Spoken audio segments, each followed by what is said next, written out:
하나님 말씀 함께 보겠습니다. 함께 보실 하나님 말씀은 누가복음 21장 20절에서 28절까지입니다.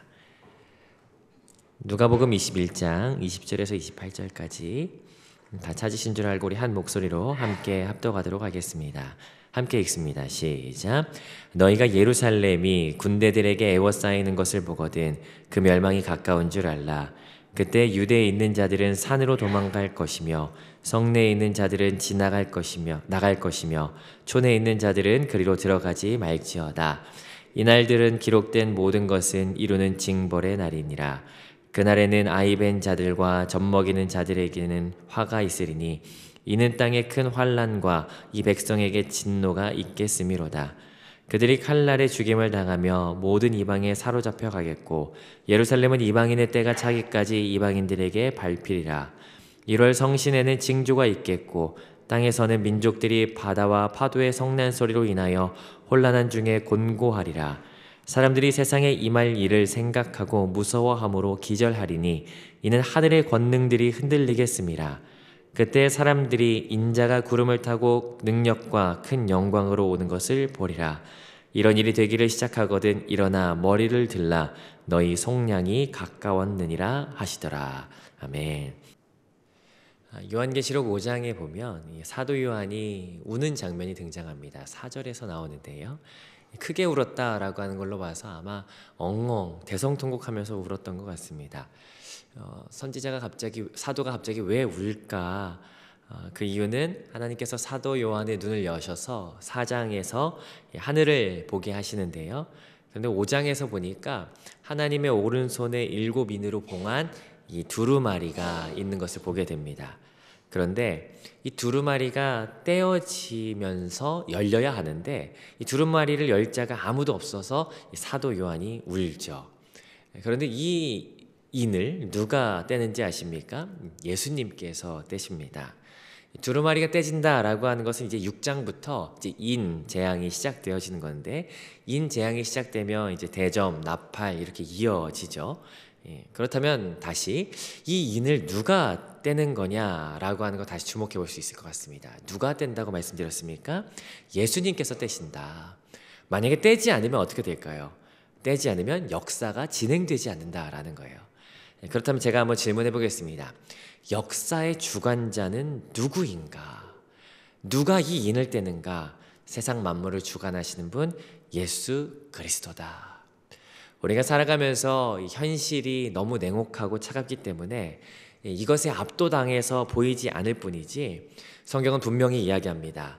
예수님께서 만유의 주가 되시며 만주의 주가 되시고 통치자가 되신다. 그렇기 때문에 너희의 눈을 열어 믿음의 눈을 열어 주를 보라라고 권면하고 있는 것 보게 되죠.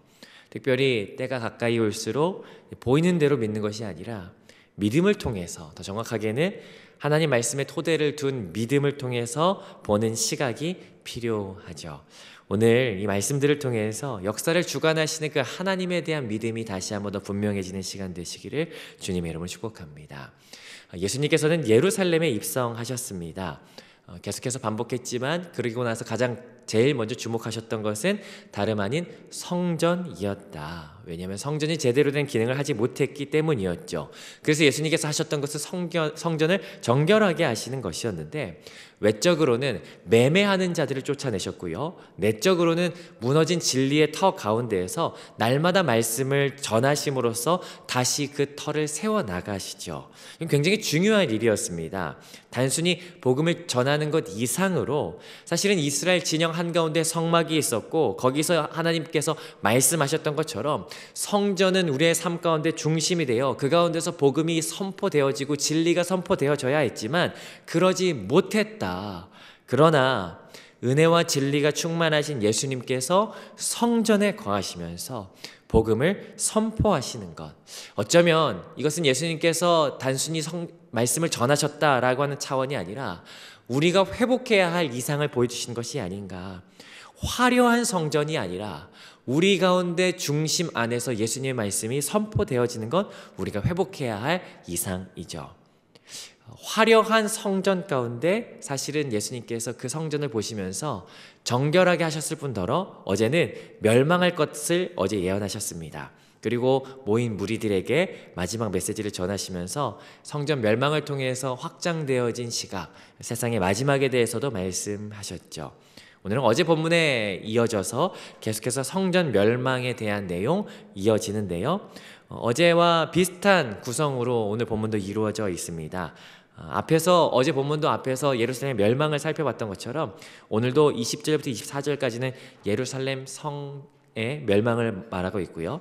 그리고 이후로는 28절부터 25절부터 28절까지는 마지막 때에 대한 내용 이어지고 있습니다. 두 단락 같이 함께 나눠서 말씀을 좀 살펴보고자 합니다. 자, 먼저 첫 번째 단락은 20절부터 24절까지인데요. 우리 앞에서 예루살렘의 멸망 나왔는데 다시 한번은 나올 것입니다.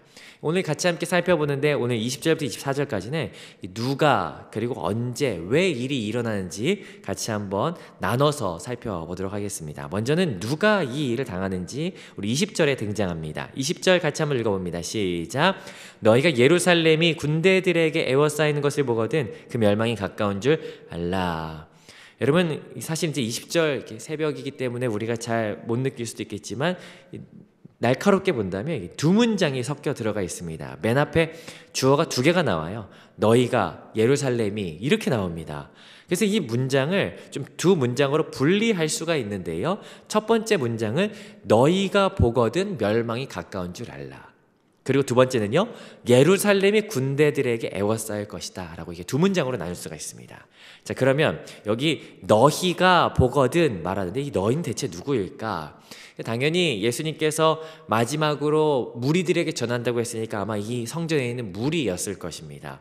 특별히 그 무리들의 범위를 좀 축소시켜 보면요. 이 헌금함에 대해서 말씀하시다가 이 장면 계속 이어지고 있거든요. 그러니까 예수님께서는 그 헌금함이 있었던 여인의 뜰, 성전 가운데도 여인의 뜰 안에 계실 겁니다. 이 여인의 뜰은 이 미성년자 유대인과 유대인 여성들이 들어갈 수 있는 장소, 그러니까 이 장소엔 유대인만 들어올 수 있었거든요. 그러므로 여기 너희는 이라고 말씀하시는 이 대상은 여인의 뜰 안에 있었던 유대인들로 국한시킬 수 있죠. 그 유대인들, 이스라엘 백성에게 말씀하시는데 뭐라고 하시냐면 너희 멸망이 가까이 왔다. 그리고 또한 예루살렘이 군대에 에워싸일 것이다. 그 대상 이스라엘 백성 그리고 예루살렘 기억하면서 우리 24절 단락의 마지막인데 24절 같이 보겠습니다. 시작. 그들이 칼날에 죽임을 당하며 모든 이방에 사로잡혀 가겠고 예루살렘은 이방인의 때가 차기까지 이방인들에게 짓밟히리라. 여기도 주어가 두 개가 들어갑니다. 그들이라고 이야기하죠. 그들은 누구예요?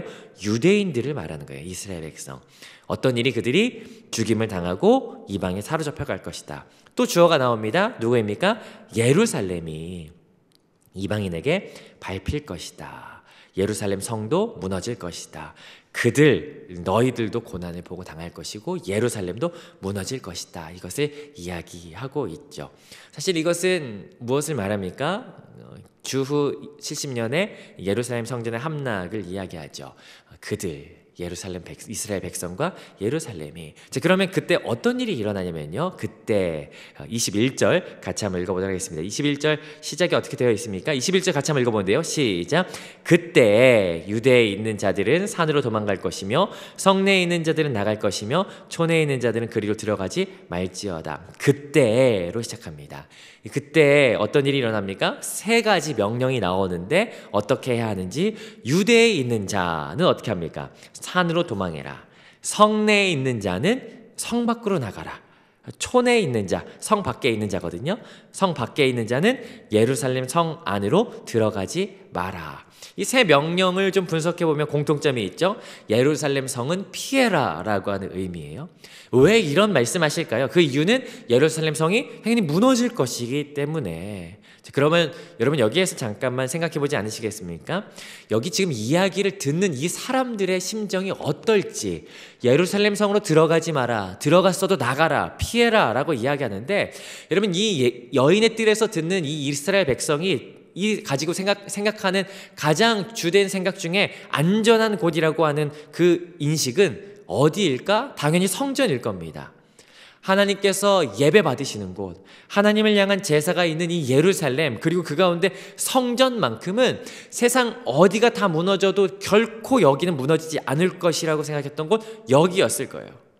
그래서 이들은 실제로 예루살렘을 벗어나서 산으로 피하거나 아니면 이스라엘을 떠나는 것을 하나님의 언약을 피해서 언약을 깨는 사람으로 생각했다라고 하는 것이죠.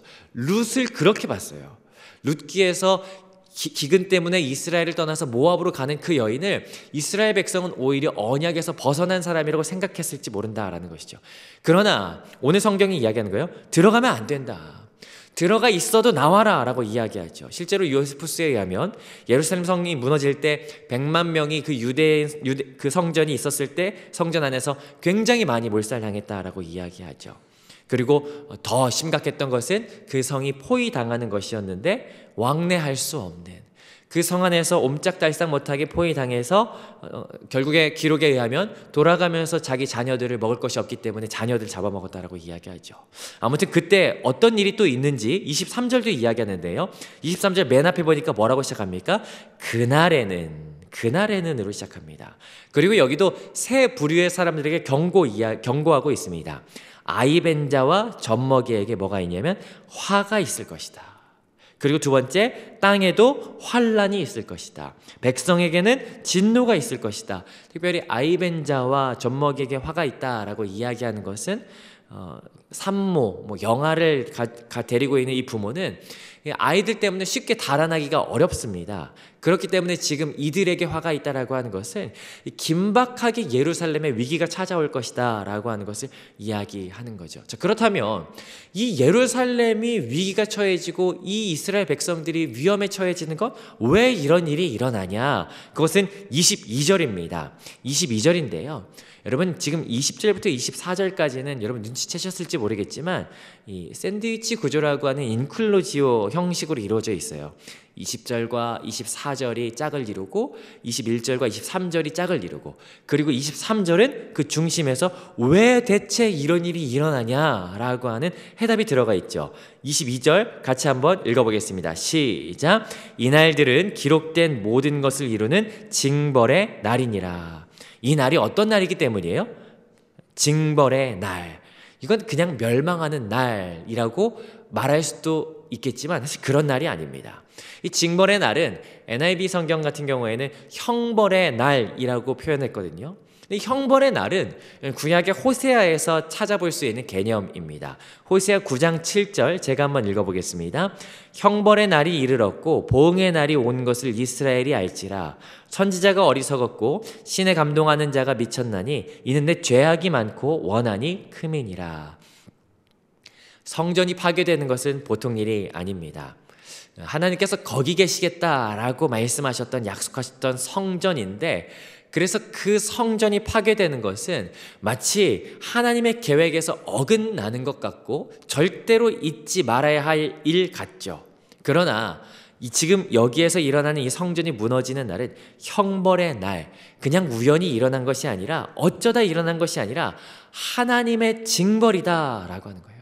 일찍이 구약시대 때 호세아를 통해서 형벌의 날에 대해서 말씀하셨었는데 그 형벌의 날은 뭐예요? 죄악 때문에 이루어진 사건이다 라고 하는 것이죠. 반드시 이유가 있고 하나님의 공의로우심에 부합되지 못한 이스라엘의 죄 때문에 일어난 사건이다. 그래서 이스라엘이 멸망하는 것이다 라고 하는 거예요. 자, 그렇다면 이 형벌의 날이라고 정의 내려진 예루살렘 성전이 멸망하게 될 이 날을 듣는 이 이스라엘 백성들, 그 가운데 예수님의 말씀을 듣는 이 사람들은 얼마나 분노가 날 것이며 얼마나 끔찍스러웠을까. 이스라엘에게 사실은 역대기가 쓰여진 배경은요, 열왕기서에서 하나님 말씀을 잘 듣지 않아서 그들이 포로로 끌려갔던 그 과거를 회상하면서 우리가 다시는 그때처럼 살아가지 말자라고 하면서 우리가 꿈꾸는 그 이상의 역사, 그 역대기를 다시 한번 기록했던 것이었거든요. 그러니까 그 치욕스러운 과거로 다시 돌아가지 않고자 하는 마음이, 열망이 그들에게 있었는데, 그런데 과거에 무너졌던 그 성전을 우리가 또다시 마주해야 하는 그 선언을 듣고 있는 것. 다시 말하자면 우리나라 말로 말하자면 야, 너네 일제 식민지로 다시 돌아갈 거야, 뭐 이런 말과 같은 것이 이 형벌의 날에 대한 이야기였죠. 그러나 하나님은 어떤 분인지 아십니까? 하나님은 역사의 주관자가 되십니다. 그리고 이 일을 들어서 사용하는 분이시죠. 특별히 24절 보니까 마지막에 이렇게 기록되어 있습니다. 예루살렘이 짓밟힐 텐데 이방인의 때가 차기까지 짓밟힐 것이다 라고 이야기해요. 이게 무슨 말이냐면 완전히 끝내지 않으실 것이다 라고 말하는 거죠. 겉보기에는 예루살렘이 끝나는 것처럼 보이지만 아니, 오히려 예루살렘을 멸망하는 것은 이방인들을 위한 계획과 목적으로 들어서 사용하실 것이다 라고 하는 것, 이게 예루살렘의 멸망을 바라보는 올바른 시각이죠. 그러나 정말 중요한 것은 마지막 때가 따로 있다라는 겁니다. 그 두 번째는, 그 내용은요, 두 번째 단락에서 말하고 있는데 25절부터 26절 같이 한번 읽어보겠습니다. 함께 읽습니다. 시작. 1월 성신에는 징조가 있겠고 땅에서는 민족들이 바다와 파도의 성난 소리로 인하여 혼란한 중에 곤고하리라. 사람들이 세상에 임할 일을 생각하고 무서워함으로 기절하리니 이는 하늘의 권능들이 흔들리겠음이로라. 25절 26절의 마지막 때를 말하는데요, 물리적인 변화, 이 사건들에 대해서 보여지고 있습니다. 25절 26절 찬찬히 들여다보면 공간적인 변화를 보게 되는데 1월 성신, 하늘에 대한 일이고요. 바다와 파도, 지상에 대해, 땅에 대해서 이야기하고 있고요. 26절에서도 사람들, 땅에 대한 이야기, 다시 하늘의 권능들, 하늘, 그러니까 하늘, 땅, 하늘, 이런 식으로 이렇게 공간이 움직이는 걸 보게 됩니다. 여러분, 하늘에서 어떤 일이 있습니까? 해와 달과 별의 징조가 있습니다. 이게 뭔지는 정확하게 나오지 않는데 26절에는 이걸 뭐라고 말하냐면 하늘의 권능이 흔들릴 것이다. 아마도 해와 달과 별이 흔들리는, 하늘에서 뭔가 우리가 알 수 없는 큰, 지금까지 경험하지 못한 큰 일들이 일어난다라고 이야기하죠. 땅에서는 어떠한 일이 일어납니까? 민족들이 혼란 중에 곤고할 거다. 혼란스럽다라고 하는 말은 너무 놀라서 어쩔 줄 하지 못하는 그런 모습을 묘사하고 있고요. 난처하다라고 하는 말은 영어 성경에서는 스트레스라고 해석했는데 심리적인 고통스러움을 표현합니다. 왜냐하면 이제 바다와 파도의 성난 소리 때문에 괴로워하는 것이죠. 여러분, 자연 앞에서 자연의 질서가 어그러지는 것 때문에 이 사람이 괴로워하는 모습 여기 표현하고 있습니다. 26절에 보니까 땅에서는 사람들이 무서워해서 기절할 만큼 굉장히 괴로워하고 무서워한다. 자연의 모든 질서가 파괴되어진다라고 하는 그런 사건들이 벌어지게 되는 것이죠. 그리고 가장 결정적으로 27절, 그때 바로 27절 이런 일이 일어납니다. 27절 함께 읽습니다. 시작. 그때 사람들이 인자가 구름을 타고 능력과 큰 영광으로 오는 것을 보리라. 예수님께서 구름을 타고 오시는 것을 보게 될 것이다. 이게 정말 마지막 끝에 대해서 보여지고 있죠. 오늘 말씀을 다시 한번 정리해보면요, 예루살렘의 마지막과 예수님 다시 오실 때에 대해서, 마지막 때에 대해서 예수님께서는 말하고 있습니다. 너희가, 예루살렘이, 유대인 너희가 언제요? 그때 그날에 어떤 일이 있냐면 예루살렘이 황폐할 것이고 젖먹이 아이 뵌 자들은 어려울 만큼 침략이 있을 것인데, 이 일이 왜 일어나냐? 이건 징벌의 날이기 때문이다. 그리고 이 사건을 통해서 예수님께서는 마지막 때를 보여주시는데, 이 마지막 때에 해와 달과 별의 징조가 있을 것이고 사람들이 괴로워할 수밖에 없는 그날이 되면 인자가 다시 오리라. 주님 다시 오시는 것을 보게 될 것이다. 이것이 오늘의 본문의 내용이었습니다. 오늘 본문은 어제 본문에서 이어지면서 좀 더 분명하게 마지막 때를 말씀하십니다. 인자가 다시 오는 것을 보게 될 것이다. 문득 그런 생각이 듭니다. 그날이 오면 어떨까? 그날은 아무도 모르지만 만약 그날이 오늘이라면 나는 괜찮을까? 사실 이런 불안감은요, 이런 마지막 때라고 하는 이 선언은요, 우리의 믿음을 점검하는 유익이 있기도 합니다. 그러나 이런 불안감이요, 때로는 우리를 다른 쪽으로 관심을 돌리게 하지 않나. 이전에 제가 있던 교회에서 집사님들과 같이 성경 공부하는데 이와 비슷한 질문이었어요. 내일이 세상의 마지막이라면 여러분 무엇 하시겠습니까? 이런 질문 제가 드렸었는데, 어떤 분은 사과나무 타령하고 계시고, 어떤 분은 오래전에 싸웠던 친구에게 화해 연락을 하겠다라고 이야기를 하시고요. 어떤 한 분 이야기가 굉장히 의외였는데, 그분이 가지고 있는 제 주식을 다 팔아가지고 자기의 평생 소원이 건물 사는 거였는데 건물 딱 사고 끝을 보겠다고 그렇게 얘기하시더라고요. 여러분 뭐 마지막 때라고 할 때 여러 가지 모양이 있을 수가 있습니다. 그런데 오늘 말씀 가운데 28절로 마무리하고 싶은데요. 우리가 마지막 때 어떻게 할 것인가, 28절이 가장 잘 보여주는 구절입니다. 우리 28절 같이 한번 읽어보겠습니다. 함께 읽습니다. 시작.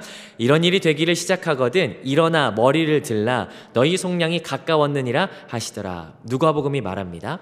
이때 뭐라고 하냐면 너희 일어나 너희 머리를 들어라. 두 가지이죠. 먼저는 일어나. 이때 예수님께서 다시 오실 그 날이 점점 가까이 올수록 너희가 해야 되는 거 첫 번째, 일어나라 라고 하는 거예요. 일어나 라고 하는 이 단어는요, 누가만 사용한 단어거든요. 다른 곳에서는 누가복음 13장 11절에서 나옵니다. 18년 동안 귀신에게 붙들려서 꼬부라져 있던 그 여인이 펴질 때 그때 써졌어요. 그때 일어나다 라고 하는 의미로서 쓰였던 단어, 이 단어입니다.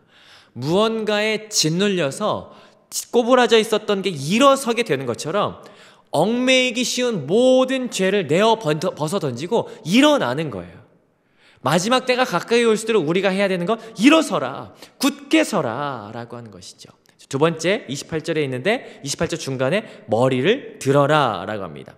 여기 머리를 들어라 라고 하는 말은 사도행전 1장 9절에서 11절까지 내용을 참고해 볼 때 하늘로부터 다시 오실 예수 그리스도를 바라보는 것, 그것을 의미하는 것으로 볼 수 있죠. 다른 말로 말하자면 예수님을 소망해라 라고 하는 의미입니다. 여러분, 이것이 성도가 마지막 때를 보내면서 해야 하는 두 가지라는 것이에요. 일어나 예수님을 소망해라. 얽매이기 쉬운 모든 죄를 벗어 던지고 예수 그리스도를 바라보며 소망하는 것. 여러분, 왜 예수님을 소망해야 될까요? 예수님이 이 일의 주관자가 되시기 때문이에요. 미국 경제, 한국 정치, 세계 전쟁, 기상이변, 이 상황들을 바라보면서 이 일이 대체 왜 일어날까 의문스러울 수 있습니다. 그러나 아주 중요한 것이 있어요. 그건 무엇이냐면 예수님이 이 일을 모르지 않으신다. 세상 권세가 하나님의 주권 가운데 속하지 않은 것이 아니다. 저도 자녀를 키우면서 불안하기도 합니다. 걱정되기도 합니다. 그러나 분명한 것, 이 모든 상황 가운데서 하나님이 아시고 그럼에도 불구하고 하나님이 통치자가 되신다. 그렇기 때문에 오늘 우리가 해야 하는 것, 오늘 말씀처럼 굽어있던 이 마음을 일으키고 하나님을 다시 바라보는 것, 역사의 주인이시며 일곱 인을 떼셔서 하나님의 역사를 이루시고 이끌어 가시는 예수 그리스도를 바라보는 것, 그것이 우리 가운데 가장 중요한 것이다 라고 하는 것이죠. 우리가 그렇게 찬양 많이 합니다. 모든 영광과 존귀와 능력 받으소서. 이 찬양처럼 우리가 모든 시선을 주님께 올려드리며 주를 바라보는 것이 이 땅을 살아가는 동안에 우리가 할 수 있는 가장 최선과 최고의 방법이라는 것, 가장 아름다운 발걸음이라는 것을 오늘 말씀을 통해서 알게 되죠. 오늘 이 시간을 살아가는 우리 모두에게 일어나 예수 그리스도를 바라보는 그 은혜가 있기를 주님의 이름으로 축복합니다. 이 시기에 오늘 하루를 살아가면서 우리가 마음을 다시 한번 일으키고 주님을 바라보며 걸어가는 하루 되시기를 다시 한번 주님의 이름으로 축복합니다.